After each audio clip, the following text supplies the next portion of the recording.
கன்னியாகுமரி மாவட்டத்தில் ஆதிவாசி பழங்குடியின கிராமத்தில் மழையால் சேதமடைந்த வீட்டை கட்டி கொடுக்க அமைச்சரிடம் கோரிக்கை வைத்து புறக்கணிக்கப்பட்ட நிலையில் தமிழக வெற்றிக் கழக நிர்வாகிகள் கட்டி கொடுத்து பாராட்டை பெற்றுள்ளனர்.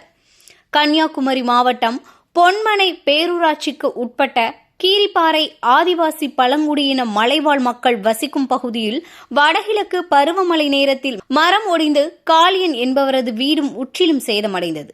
இந்த நிலையில் வீடு இல்லாமல் தவித்து வந்த இந்த குடும்பத்திற்கு வீடு கட்டி கொடுக்க அந்த பகுதிக்கு ஆய்விற்காக வந்த பால்வளத்துறை அமைச்சர் மனோ தங்கராஜிடம் கோரிக்கை வைக்கப்பட்டது. அந்த கோரிக்கையை இதுவரை கண்டுகொள்ளவில்லை. இந்த நிலையில் இது குறித்து தகவல் அறிந்த தமிழக வெற்றிக் கழகம் சார்பில் 1 லட்சம் ரூபாய் மதிப்பீட்டில் தகர சீட்டுகளால் ஆன வீட்டை கட்டி கொடுத்து பால் காட்சி புதுமனை புதுவிழா நிகழ்ச்சியும் நடத்தினர். தாவைக்க தொண்டர்களின் இந்த செயலுக்கு பாராட்டுகள் குவிந்துள்ளன.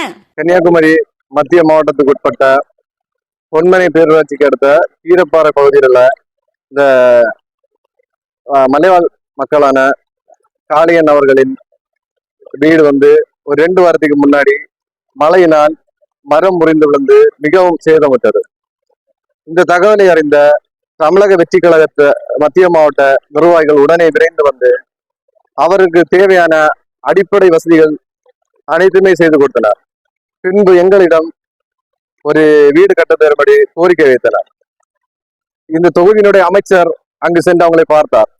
அப்போது அவங்கள்ட்ட அந்த கோரிக்கை வச்சிருக்காங்க. ஆனா அவரு எந்த விதமான ஒரு நடவடிக்கையும் எடுக்கல.